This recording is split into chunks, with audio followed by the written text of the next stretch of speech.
Hetkeks väike meeldetuletus sellest, kuidas me jõudsime praegusesse asukohta, sinna, kust praegune video meil peale hakkab. Lendasime Sydneyst läbi Brisbane'i Rockhamptonisse, kus ootas meid meie matkaauto.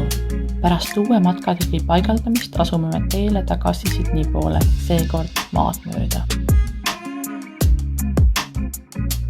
Videos tutvustan teile 2 erinevat telkimiskohta. Tere! Hei!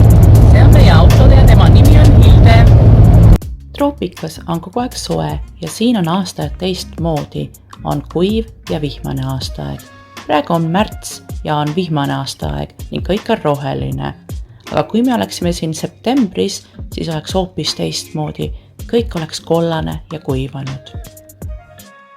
Austraalias kaevandatakse palju kivisütt ja need kõik on kivisöevagunid.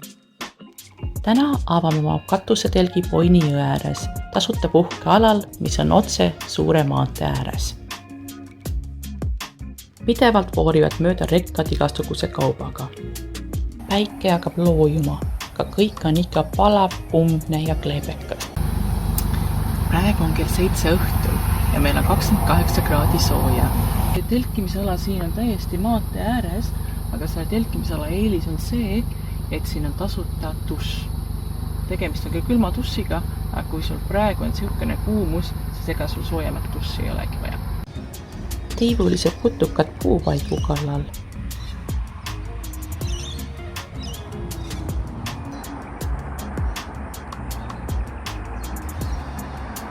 Ja harakas luusib ringi, et meie toidust osa saada.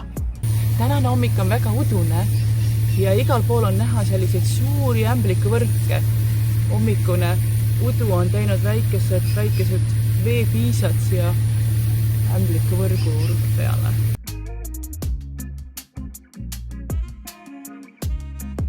Tegime peatuse Mela Leuka metsas, mis kasvab soisel pinnal. Tulge, ma räägin teile natukene nendest puudest, mida kutsutakse paberikoore puudeks. Rahvas on andnud sellele puule sellise nime, sellepärast et selle puukoor meenutab paberit. Puukoor on niiviisi kihtidena ja tundub käe vahel hästi pehme ning kohalikud pärismaalased, keda kutsutakse aborigeenideks, on seda puukoort väga mitmel viisil kasutanud. Näiteks toidu pakkimiseks ja pehmendamiseks. Kausikeste tegemiseks pandi niiviisi kokku, painutati ja siis sellega sai erinevaid asju kanda, vett kanda ja kui nad hästi suured sai isegi väikese beebi siia sisse panna. Tundub isegi, et puudel on palav ja nad heidavad kuumusega riided seljast ära.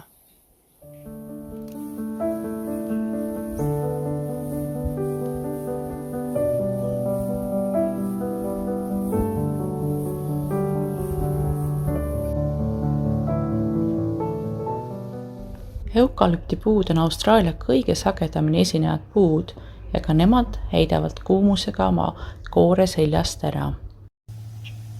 Metsikud viigimarjad on valmis saanud. Rada Deepwater looduskaitsela telkimisaladele viib meid üle iidsete liivaluidete. Nüüdseks on aga kunagised liivaluited ammugi kaetud tiheda taimestikuga.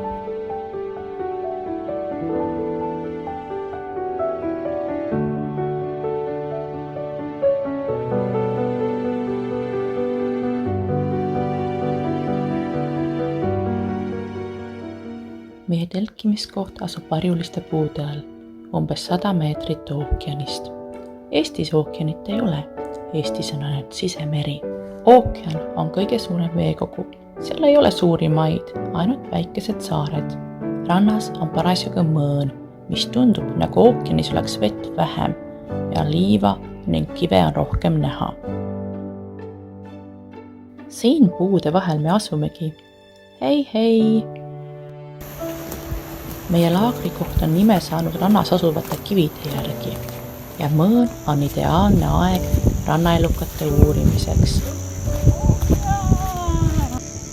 Kivid, mis muidu vee all, on kõik nähtaval ja kivide vahelistest basteinidest leiab igasuguseid huvitavaid elukaid.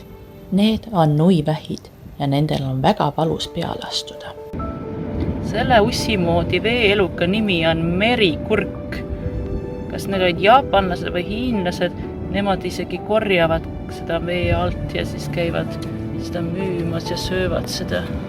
Kuna Eesti meri on sisemeri, siis sellist märgatavat veekoguse tõusu ja mõõna Eestis ei esine.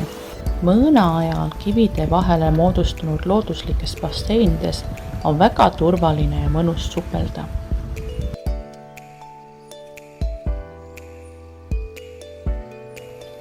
Meie laagrisse põikas sisse mitmeid külalisi. Üks nendest oli Varaan. Varaan on roomaja ja sisali. Väike huvitav kollane ämblik ja mitmed suured troopilised liblikad. See tegelane on siin laialdaselt levinud põõsakalkun. Ametlik eestikeelne nimi on tal kalkun rihukana ja ta on väga hakkaja toiduvaras.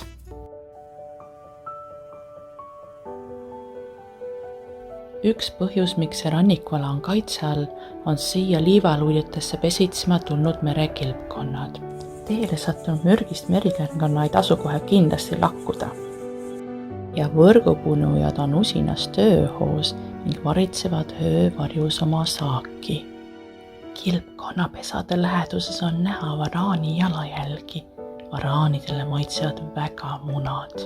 Merikilpkonn matab oma munad sooja liiva alla. Poegade koorumine võtab aega 6–8 nädalat. Sellel öösel me neid kahjuks ei näinud.